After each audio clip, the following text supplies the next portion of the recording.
5 സർട്ടിഫിക്കറ്റാണ്. 5 certificate അത് ticket കിട്ടാണ്ടെന്നാ. ദുന്യാവുന്ന ഒരാൾക്ക് നേടാനുള്ളത് 5 സർട്ടിഫിക്കറ്റാണ്. 5 certificate അത് കിട്ടിയാലെല്ലാമായി. 5 സർട്ടിഫിക്കറ്റ്. ഒന്ന് ഉമ്മാൻ്റെ സർട്ടിഫിക്കറ്റ് കിട്ടണം. അത് വളരെ പ്രധാനമാണ്. ഇനി പറയാൻ പോകുന്ന 4 സർട്ടിഫിക്കറ്റിൻ്റെ ഫോട്ടോസ്റ്റാറ്റ് മതി. പക്ഷേ 1ാമത്തെ സർട്ടിഫിക്കറ്റിൻ്റെ ഒറിജിനൽ വേണം. അല്ലെങ്കിൽ സ്വർഗത്തിന് അപേക്ഷ കൊടുക്കാൻ പറ്റൂല. അതിൻ്റെ കൂടെ വെക്കാനുള്ളതാണ് 5 സർട്ടിഫിക്കറ്റ്.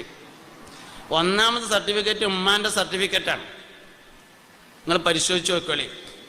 ഒരാൾ കള്ളുടിയനാണെന്ന് വെക്കുക. മോനെ എടാ ഒരാൾ കള്ളുടിയനാണെന്ന് വെച്ചോടി കേട്ടോ. ഓനും എൻ്റെ ഉമ്മയും തമ്മിൽ പ്രശ്നം ഉണ്ടാവും. ഒരാൾ വ്യഭിചാരിയാണെന്ന് വെക്കുക.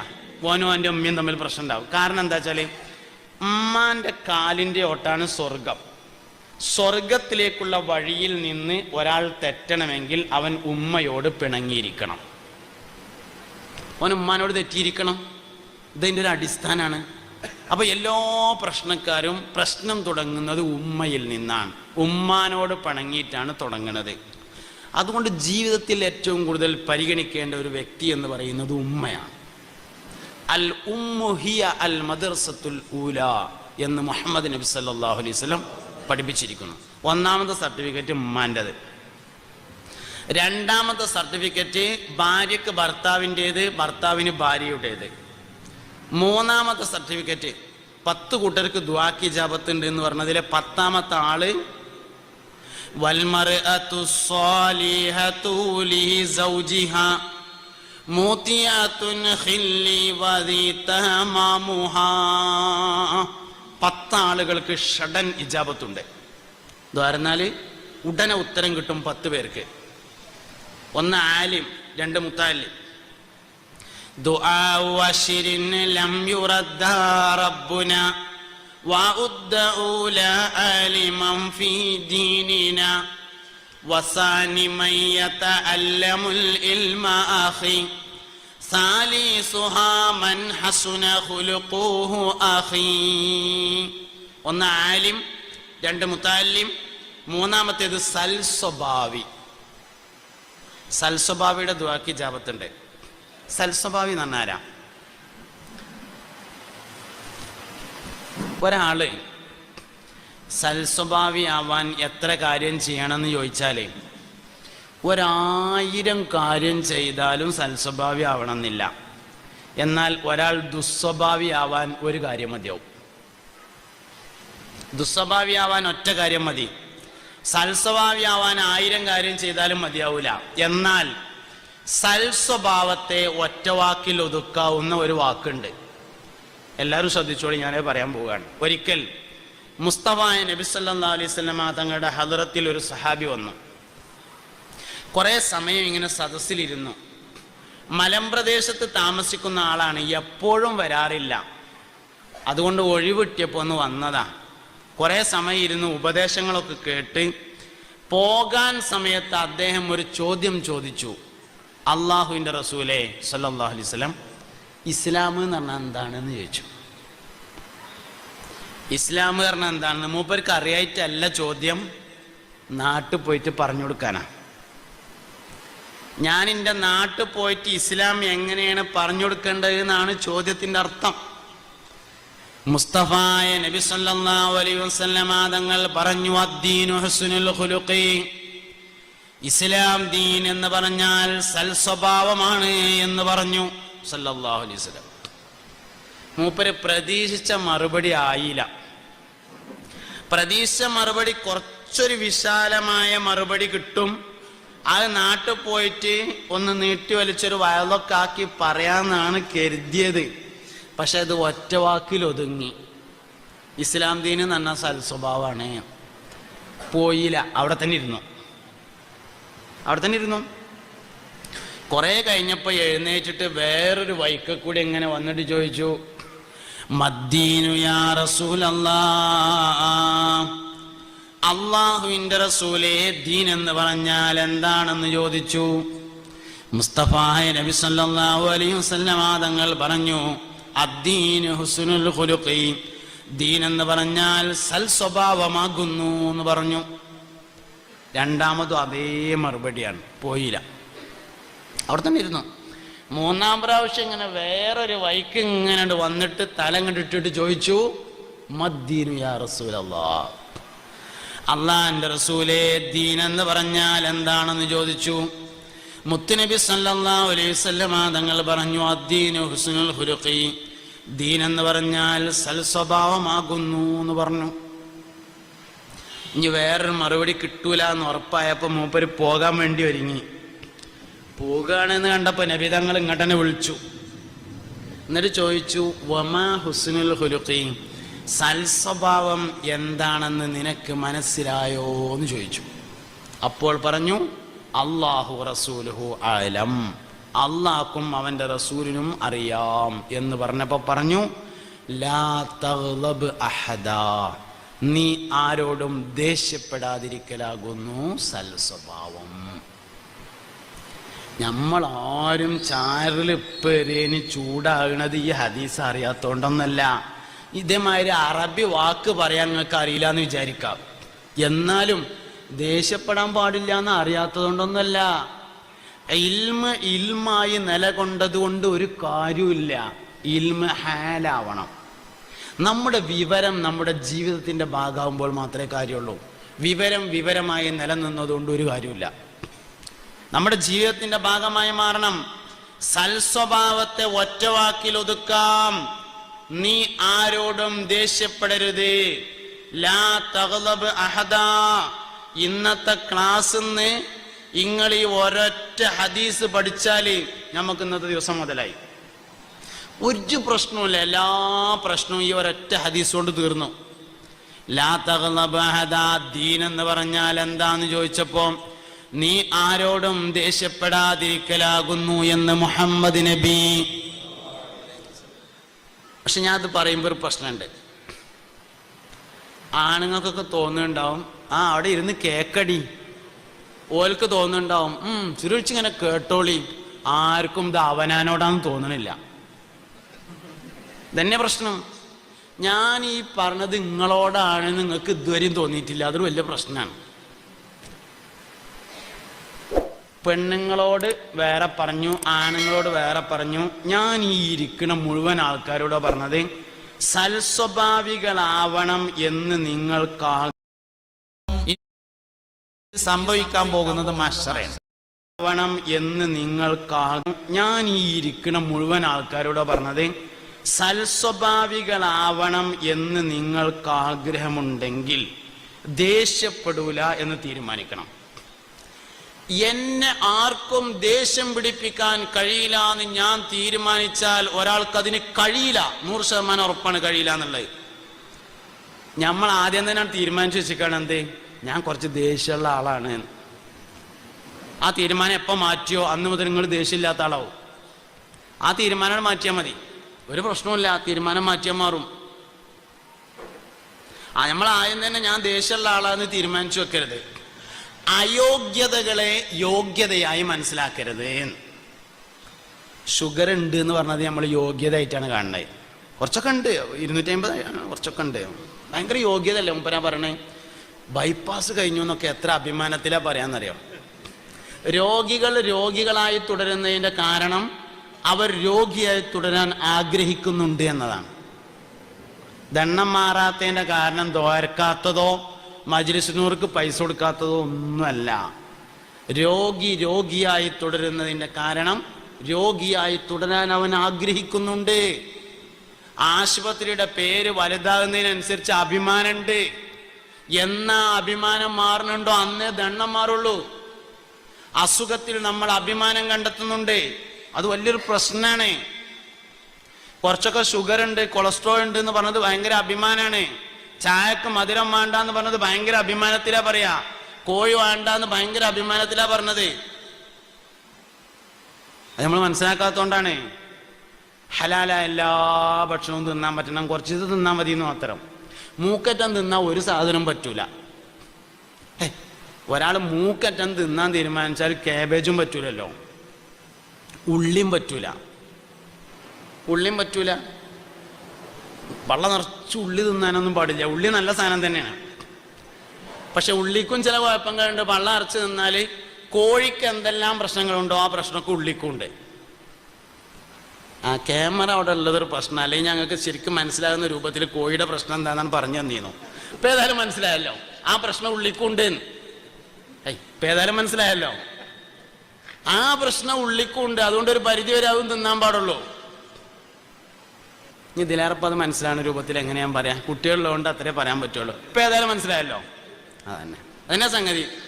അപ്പൊ ആ പ്രശ്നം ഉള്ളിക്കുണ്ട്. അപ്പൊ അതും ധാരാളം തിന്നാനൊന്നും പറ്റൂല.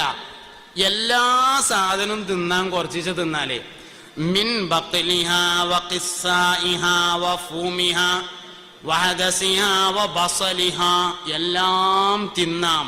അല്പം തിന്നാണെങ്കിൽ ഒന്നും തിന്നാൻ പറ്റൂല തോനെ തിന്നാല്. ഇതാണ് അതിന്റെ തിയറി എന്ന് പറയുന്നത്. അപ്പോൾ എല്ലാ ഭക്ഷണവും കഴിക്കാൻ നമുക്ക് പറ്റണം. ഹലാലായ എല്ലാ ഭക്ഷണവും തിന്നാൻ പറ്റണം. കുറച്ച് തിന്നാൽ മതി എന്ന് മാത്രം. എല്ലാ സാധനം കൊടുന്ന് വെച്ചതൊക്കെ രസം തിന്നുക. അതാണ് അതിൻ്റെ ശരിയായ രീതി എന്ന് പറഞ്ഞത്. അപ്പം നമ്മൾ രോഗമുണ്ട് എന്നതിൽ അഭിമാനം കാണരുത്. അഭിമാനം കണ്ടാൽ ആ രോഗം നിലനിൽക്കും, അത് മാറിപ്പോവില്ല. രോഗങ്ങൾ 3 തരത്തിലുണ്ട്. ഒന്ന് രക്ഷാരോഗങ്ങളുണ്ട്, ഒന്ന് ശിക്ഷാരോഗങ്ങളുണ്ട്. സാധാരണക്കാരായ ആളുകളെ സംബന്ധിച്ച് വരുന്ന രോഗങ്ങൾ മിക്കവാറും ശിക്ഷാരോഗങ്ങളാണ്. ഇപ്പം നമ്മൾ പറയല്ലോ 2 ദിവസമായിട്ട് ഭയങ്കര പനിയായിരുന്നു എന്ന് പറയല്ലോ. വാസ്തവത്തിൽ പനി ശിക്ഷാരോഗമാണ്. അൽ ഹുമ്മ ഫൈഉം മിൻ ഫൈഇ ജഹന്നം എന്ന ഹദീസിൽ നസ്സാണ്. പനി എന്ന് പറയുന്നത് നരകത്തിന്റെ തീജ്വാലകളിൽപ്പെട്ട ഒരു ജ്വാലയാകുന്നു എന്നത് നസ്സായി ഹദീസിൽ കിടക്കുന്നുണ്ട്. അതുകൊണ്ട് പനി ശിക്ഷാരോഗമാണ്. 2 ദിവസമായിട്ട് ഭയങ്കര പനിയായിരുന്നു എന്ന് എന്തിനാ നമ്മൾ അഭിമാനത്തോടുകൂടെ പറയണത്? അത് അഭിമാനത്തോടെ പറയേണ്ട കാര്യമില്ലല്ലോ. എനിക്ക് നടുമ്പുറത്ത് കൂടെ 2 തല്ലാണ് കിട്ടിയെന്ന് നമ്മളാരെങ്കിലും അഭിമാനത്തോടെ പറയലുണ്ടോ? അത് കിട്ടിയാൽ തന്നെ ആരോടും ഉണ്ടായിരിക്കല്ലേ ഇല്ലാണ് ചെയ്യണത്. കാരണം അത് ശിക്ഷയാണ്, അത് കിട്ടാൻ പാടില്ലാത്തതായിരുന്നു. അതുകൊണ്ട് പറയില്ല. പനി ശിക്ഷാരോഗമാണ്. അപ്പൊ രോഗങ്ങൾ 2 തരത്തിലുണ്ട്. ഒന്ന് ശിക്ഷാരോഗമുണ്ട്, ഒന്ന് രക്ഷാരോഗമുണ്ട്. രക്ഷാരോഗം ഞമ്മക്കാർക്കും ഉണ്ടാവില്ല. അത് അമ്പിയാക്കൾ, ഔലിയാക്കൾ എന്നിവർക്ക് ദറജ ഉയർത്താൻ വേണ്ടി നൽകപ്പെടുന്ന രോഗമാണ്. അപ്പോ ഞാൻ പറഞ്ഞെന്താ വെച്ചാല് ദണ്ണുണ്ട് എന്നുള്ളതിൽ അഭിമാനം കാണണ്ട.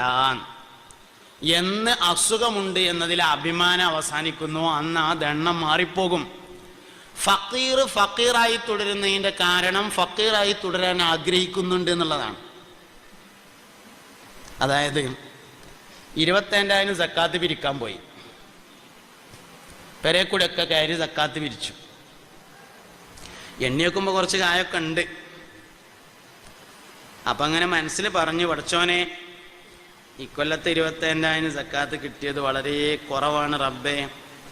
അടുത്ത കൊല്ലത്തെ 25,000 എനിക്ക് കുറച്ച് തോന സക്കാത്ത് തരണേ അല്ലാന്ന് മനസ്സിൽ. എന്താ അതിൻ്റെ അർത്ഥം? അടുത്ത കൊല്ലത്തെ 25,000 ഇന്നെ ഫക്കീറായി നിലനിർത്തണേന്നാണ് അതിൻ്റെ അർത്ഥം. പിന്നെ എങ്ങനെ ഓൻ്റെ പെരപ്പണി തീരാ?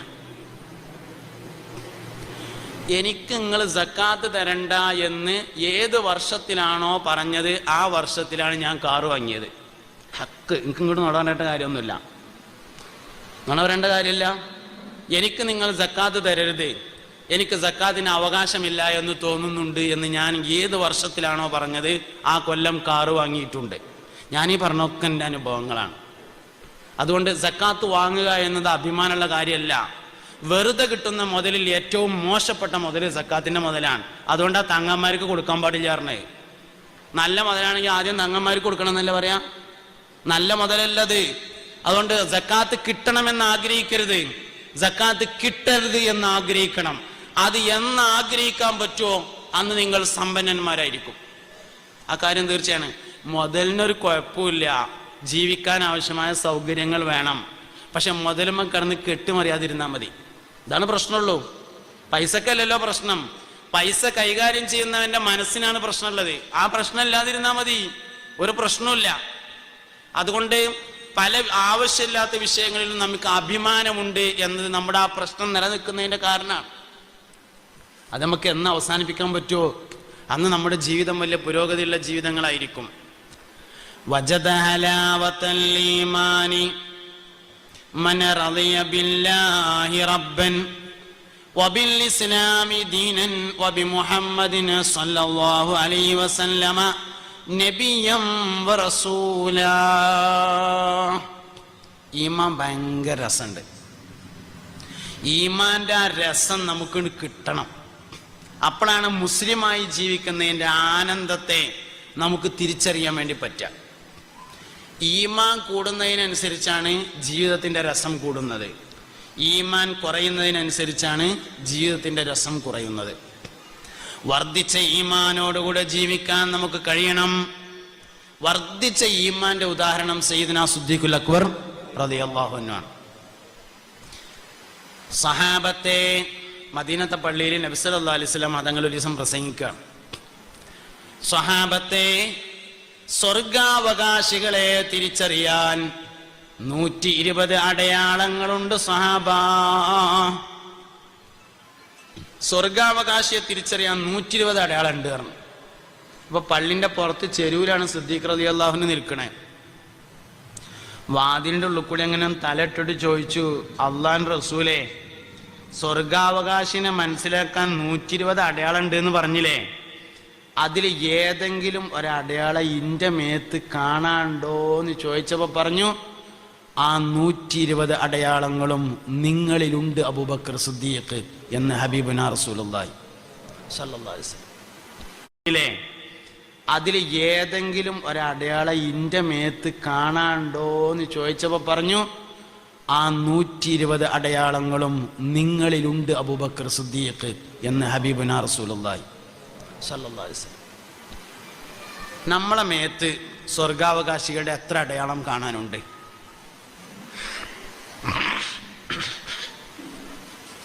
സ്വർഗത്തേക്ക് പോകണം എന്നുള്ള നമ്മുടെ എല്ലാവരും ആഗ്രഹം തന്നെയാണ്. അള്ളാഹു ആഗ്രഹം പോലെ ആക്കി തരട്ടെ. പക്ഷെ ആഗ്രഹിക്കാനെങ്കിലും പറ്റണം കേട്ടോ. മുഅ്മിനായ മനുഷ്യന് ഒരു ശക്തമായ ആഗ്രഹം ഒരു വിഷയത്തിലുണ്ടോ, ആ വിഷയത്തിലേക്ക് അള്ളാഹു അവനെ എത്തിക്കും. ഹജ്ജിന് പോകണമെന്ന് നിങ്ങൾക്ക് ശക്തമായ ആഗ്രഹമുണ്ടോ, നിങ്ങൾ ഹജ്ജിന് പോയിരിക്കും. പറ്റിയാ പോകണം എന്നാണ്, എന്നാ പറ്റുമ്പോൾ പറയുന്ന അള്ളാഹു തആലയും പറയും. തന്നെ സംഗതി. ഇനിയിപ്പോ ആൾക്കാർ ഹജ്ജിന് പോകാൻ നിൽക്കുകയല്ലോ. ഈ ഹജ്ജിന് പോയി വന്നാൽ അടുത്ത ഹജ്ജിനുള്ള അപേക്ഷ എണിച്ചുകൊണ്ട് നോട്ടിഫിക്കേഷൻ വരും. അപ്പൊ നമ്മളിങ്ങനെ വിചാരിക്കുക എന്താ, അതൊക്കെ ഇപ്പൊ ഞമ്മക്ക് തൗഫീക്ക് ഉണ്ടാവുമ്പോ പോകണം എന്ന്. തൗഫീക്ക് ഉണ്ടാവുമ്പോ പോകണം. അപ്പൊ ആദ്യം ആര് വരണം? തൗഫീക്ക് വരണം, എന്നാ മൂപ്പര് പൊയ്ക്കോളും. ഈ തൗഫീക്കിനൊരു പ്രത്യേകത ഉണ്ട്. തൗഫീക്ക് നിയ്യത്തിന്റെ ശേഷമേ വരുള്ളൂ, നിയ്യത്തിന്റെ മുമ്പ് വരൂല. എല്ലാം ശ്രദ്ധിക്കണേ ഞാൻ ഈ പറയണത്. നിയ്യത്ത് നല്ലതെങ്കിലെന്തും ചെയ്യടോ, തൗഫീഖ് പിന്നിൽ നിന്ന് തള്ളിത്തരുമടോ. താഴ്വസ്താദ് അള്ളാഹു അദ്ദേഹത്തിന്റെ ദർജ ഉയർത്തട്ടെ. പോണെന്നണ്ട് കരുതിയാൽ തൗഫീഖ് പിന്നിന്ന് വന്നിട്ടും തള്ളും. അല്ലാതെ തൗഫീഖ് മുന്നിൽ നടന്നിട്ട് പോരെ എന്ന് പറയില്ല. അത് വിചാരിക്കണ്ട. അപേക്ഷ കൊടുക്കാൻ 600 റുപ്യ വേണ്ടുള്ളൂ. തൻ്റെയും താൻ ചെലവ് കൊടുക്കൽ നിർബന്ധമായവരുടെയും ഭക്ഷണം, വസ്ത്രം, താമസം എന്നിവ കഴിച്ച്, മരുന്ന് തുടങ്ങിയ അത്യാവശ്യ കാര്യങ്ങൾ കഴിച്ച് 600 റുപ്യ കയ്യിലുണ്ടെങ്കിൽ നിങ്ങൾ അപേക്ഷ കൊടുക്കി. നറുക്കെടുപ്പിൽ കിട്ടുമ്പോഴല്ലേ അള്ളാഹ് ഏറ്റവും വലിയവനാണ്, ഓൻ വജ് തരും. നമ്മളിങ്ങനെ ആലോചിക്കുകയാണ്, അന്ന് ഓൻ വജ് തന്നില്ലെങ്കിലോ എന്താ കാട്ടാൻ? തരാത്തവനല്ലേ. അപേക്ഷ കൊടുക്കാനുള്ള 600 റുപ്യ ഉണ്ടോ? അപേക്ഷ കൊടുത്താൽ ഒരു ഹജ്ജിന്റെ കൂലിയാണ്. കാരണം എന്താ? ഒരാൾ നന്മ വിചാരിച്ചാൽ ആ നന്മന്റെ കൂലിണ്ട്. പോണ്ടേ ഹജ്ജിന്റെ കൂലിട്ടനെ, അപേക്ഷ കൊടുത്താൽ മതി കൂലിട്ടനെ. ഒരു നന്മ, ജസാഉൽ ഹസനതി, നന്മയുടെ കൂലി ബി അശ്രി അംസാലിഹാ. ഒരാളൊരു നന്മ ചെയ്യാൻ തീരുമാനിച്ചു. ഉദാഹരണമായിട്ട് ഒരാള് പള്ളിക്കൊക്കെ ഒരു 10,000 റുപ്യ കൊടുക്കാൻ തീരുമാനിച്ചു.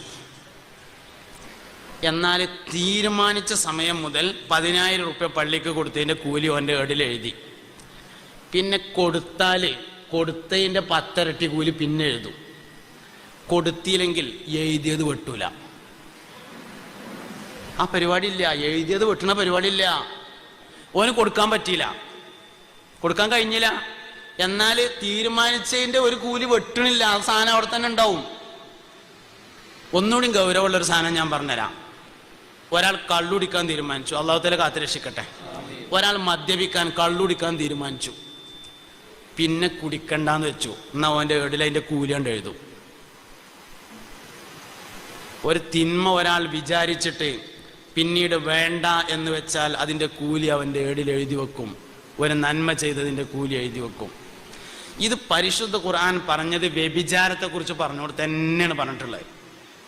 വലാ യസ്നൂന വമൻ യഫ്അൽ ദാലിക യൽഖാ സാമ യുളഅഫു ലഹുൽ അദാബു യൗമൽ ഖിയാമത്തി വയഖ്ലുദു ഫീഹി മുഹാനാ ഇല്ലാ മൻ താബ വആമന വഅമില അമലൻ സ്വാലിഹൻ ഫഉലൈക യുബദ്ദിലുല്ലാഹു സയ്യിആതിഹിം ഹസനാത്ത്. നമ്മൾ അള്ളാഹിനെ ശരിക്കും മനസ്സിലാക്കണം. അള്ളാഹിനെ നമ്മൾ ശരിക്കും മനസ്സിലാക്കണം. നമ്മൾ എങ്ങനെയെങ്കിലും സ്വർഗത്തിലെത്തുക എന്നതാണ് അള്ളാഹുവിന് ഏറ്റവും ഇഷ്ടം. അതിന് അള്ളാഹു തആല നമുക്ക് ഒരുപാട് വഴികളെ തുറന്നു തരുന്നു. പക്ഷെ ആ വഴികളിലൂടെ യാത്ര ചെയ്യാൻ നമുക്ക് കഴിയണ്ടേ? അതല്ലേ പ്രധാനപ്പെട്ട കാര്യം. അതുകൊണ്ട് ഒരു നന്മ ഒരാൾ വിചാരിച്ചാൽ തന്നെ കൂലിയുണ്ട്. ഒരു തിന്മ ഒരാൾ വിചാരിച്ചാൽ അതിന് ശിക്ഷയില്ല, ചെയ്താലേ ശിക്ഷയുള്ളൂ. ഒരു തിന്മ വിചാരിച്ചിട്ട് പിന്നെ ആ തിന്മ വേണ്ട എന്ന് വെച്ചാൽ അതിന് കൂലി കിട്ടും. ഇങ്ങനെയാണ് നന്മയുടെയും തിന്മയുടെയും അവസ്ഥ എന്ന് പറയുന്നത്. അതുകൊണ്ട് വർദ്ധിച്ച ഈമാനോടുകൂടെ ജീവിക്കാൻ നമുക്ക് കഴിയണം. സിദ്ദീഖുൽ അക്ബർ റളിയല്ലാഹു അൻഹുവിനെ ഞാൻ ഉദാഹരണമായിട്ട് പറഞ്ഞു, ഈമാന്റെ ഉദാഹരണം. ഒരിക്കൽ നബി സല്ലല്ലാഹു അലൈഹി വസല്ലം തങ്ങളും സഹാബത്തും ഇങ്ങനെ ഇരിക്കുകയാണ്. മുസ്തഫായ നബി തങ്ങൾ ചോദിച്ചു, സഹാബ, നിങ്ങളുടെ കൂട്ടത്തിൽ ഇന്ന് ആരെങ്കിലും ഒരാൾ നോമ്പനുഷ്ഠിച്ച ആളുണ്ടോ? നോമ്പുള്ള ആരെങ്കിലും ഉണ്ടോ എന്ന് ചോദിച്ചു. സിദ്ദീഖ് റളിയല്ലാഹു അൻഹു എഴുന്നേറ്റ് പറഞ്ഞു, നബിയേ, എനിക്കിന്ന് നോമ്പാണ്.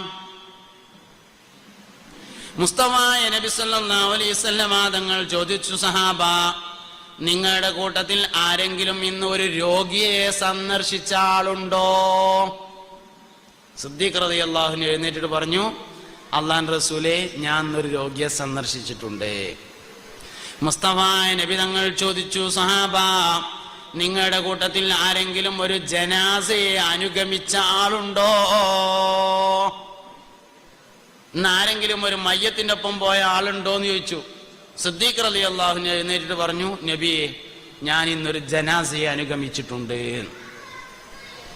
ജനാസയെ അനുഗമിക്കുക എന്നൊക്കെ പറയുമ്പോൾ ഒരു ചെറിയ കുറഞ്ഞ സമയം അവസരം കിട്ടിയാൽ നമ്മളത് ഉപയോഗപ്പെടുത്തണം. നമ്മൾ വണ്ടിയിൽ ഇങ്ങനെ പോവുകയാണ്, ഒരു മയ്യത്ത് കൊണ്ടുപോകണം പറ്റും, ഒരു 2 മിനിറ്റ് അതിൻ്റെ ബാക്കിൽ ആ വണ്ടിയായിട്ട് ഒന്നിങ്ങനെ പോയാൽ മതി. അതും ജനാസയെ അനുഗമിക്കലാണ്. ഇതിനൊന്നും വലിയ ചിലവില്ലല്ലോ. നിയ്യത്തിന് ക്ലിയർ ആണെങ്കിൽ അതിൻ്റെ പിന്നിൽ 2 മിനിറ്റ് പോയിട്ട് പിന്നെ നമുക്ക് ഓവർടേക്ക് ചെയ്ത് പോകാവുന്നതാണ്. പിന്നെ ജനാസയെ അനുഗമിക്കുന്നിടത്തൊരു കാര്യമുണ്ട്. ജനാസയെ അനുഗമിക്കേണ്ടത് വീട് മുതൽ പള്ളി വരെ അല്ല കേട്ടോ, വീട് മുതൽ ഖബർ വരെയാണ്. സാധാരണ നമ്മൾ പോകല് വീട് മുതൽ പള്ളിക്ക് പോയിട്ട് നിസ്കാരം കഴിഞ്ഞേക്കണ പിരിയലാണ്. പള്ളി അതിൻ്റെ ഇടയിൽ നിസ്കരിച്ചാൻ പറ്റിയൊരു സ്ഥലം കിട്ടിയപ്പോൾ അവിടെ കയറിയെന്നേ ഉള്ളൂ.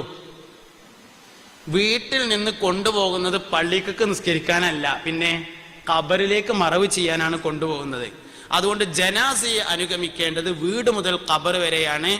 നേരം വെക്കണുണ്ടെങ്കിൽ ഖബർ വരെ എത്തിയിട്ട് അവിടെ നിന്ന് പോരാ. മറവ് ചെയ്യാൻ അത്ര സമയം നമുക്ക് നിൽക്കാൻ ഒഴിവില്ലെങ്കിൽ നിസ്കാരം കഴിഞ്ഞേക്ക് പോരരുത്.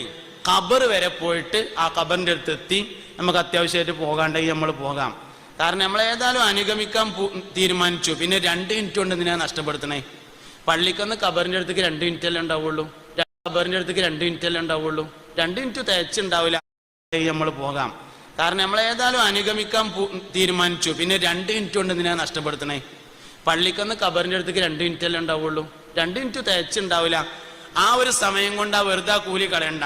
അപ്പൊ അതുകൊണ്ട് ജനാസയെ അനുഗമിക്കേണ്ടത് വീട് മുതൽ പള്ളി വരെ അല്ല, വീട് മുതൽ ഖബർ വരെയാണ് എന്ന കാര്യം എല്ലാവരും ഓർക്കുക. ഞാനിന്ന് ഒരു ജനാസയെ അനുഗമിച്ചിട്ടുണ്ട് എന്ന് സയ്യിദ്ന അബൂബക്കർ സിദ്ദീഖ് റളിയല്ലാഹു. ഒരു നന്മ ഓല് കേട്ടാലേ പിന്നെ ആ നന്മ വിടൂല. ഒരിക്കൽ നബി സല്ലല്ലാഹു അലൈഹി വസല്ലം തങ്ങളുടെ ഹദ്റത്തിൽ സാധുക്കളായ കുറച്ച് ആൾക്കാർ വന്നു, ഫക്കീറന്മാരായ കുറച്ച് ആൾക്കാർ വന്നു. സ്വതക്കൻ്റെ വയറിൽ ഞാൻ പറയണ്ടല്ലോ, നിങ്ങൾ പിരിച്ചോളല്ലോ അല്ലേ? പറയണ്ട, ഉഷാറായിട്ട് കൊടുക്കുക എല്ലാവരും. കായിട്ടാ കായ് കൊടുക്കുന്നിടത്തൊരു മടിയും കാണിക്കണ്ട. മരിച്ചവരുടെ മേലിൽ ഹദിയയായിട്ട് ഇടുന്നത് എന്നാൽ രണ്ട് കാര്യമുണ്ട്. ഒന്ന്, നമുക്ക് കൂലിയും കിട്ടും, മരിച്ചവർക്ക് അതിൻ്റെ മിസിൽ സവാബും കിട്ടും. നമുക്കൊന്നും കുറയില്ല, ഓർക്ക് കൂലിയും കിട്ടിക്കോളും. അപ്പം എന്ത് ആർക്ക് കൊടുക്കുമ്പോഴും സ്വതക്കയായി കൊടുക്കരുത്, ഹദിയയായി കൊടുക്കണം. കാരണം സ്വതക്കയേക്കാൾ കൂലിയുണ്ട് ഹദിയക്ക്. അല്ല, നിങ്ങളോട് തന്നെ അല്ല ഞാനീ പറയണേ, അത് നിങ്ങൾക്ക് വേറെ എന്തെങ്കിലും പണിയുണ്ടോ? നിങ്ങൾ ശ്രദ്ധിക്കുക എല്ലാവരും. ഈ കൊടുക്കണത് എങ്ങനെ കൊടുക്കണം? സ്വതക്കയായി കൊടുക്കരുത്, ഹദിയയായി കൊടുക്കണം. അതിനൊന്നും ചെയ്യാനില്ല, ഞാൻ ഈ കൊടുക്കുന്നത് ഹദിയാണെന്ന് കരുതിയാൽ മതി, അത്രേ ഉള്ളൂ. ആർക്ക് എന്ത് കൊടുക്കുമ്പോഴും സ്വതക്കയായി കൊടുക്കണ്ട, ഹദിയയായിട്ട് കൊടുക്കുക. എന്നാൽ കൊടുക്കുന്ന ആൾക്ക് കൂടുതൽ കൂലി കിട്ടും, വാങ്ങുന്ന ആൾക്ക് ഏറ്റവും മെച്ചപ്പെട്ട മുതലായി അത് മാറും. സ്വതക്കയേക്കാൾ നല്ല മുതലാണ് ഹദിയ കിട്ടുന്ന മുതൽ. മുഹമ്മദ് നബി സല്ലല്ലാഹു അലൈഹി വസല്ലം തങ്ങളുടെ വരുമാനമാണ് ഹദിയ. നബി തങ്ങൾ എന്ത് പണിക്കാ പോയിന്ന്? ആടിനോക്കാൻ പോയത് നുബുവത്തിന്റെ മുമ്പാണ്, ശേഷമല്ല. കച്ചവടത്തിന് പോയത് നുബുവത്തിന്റെ മുമ്പാണ്. നബി സല്ലല്ലാഹു അലൈഹി വസല്ലം തങ്ങളുടെ വരുമാനം ഹദിയയായിരുന്നു. അതുകൊണ്ട് സമ്പത്തിൽ വെച്ച് ഏറ്റവും നല്ല സമ്പത്ത് ഹദിയയായി ലഭിക്കുന്ന വരുമാനമാണ്. ആർക്കും കൊടുക്കാം, ആർക്കും വാങ്ങാം. മുതലാളിക്കും കൊടുക്കാം, മുതലാളിക്കും വാങ്ങാം. തൊഴിലാളിക്കും കൊടുക്കാം, തൊഴിലാളിക്കും വാങ്ങാം.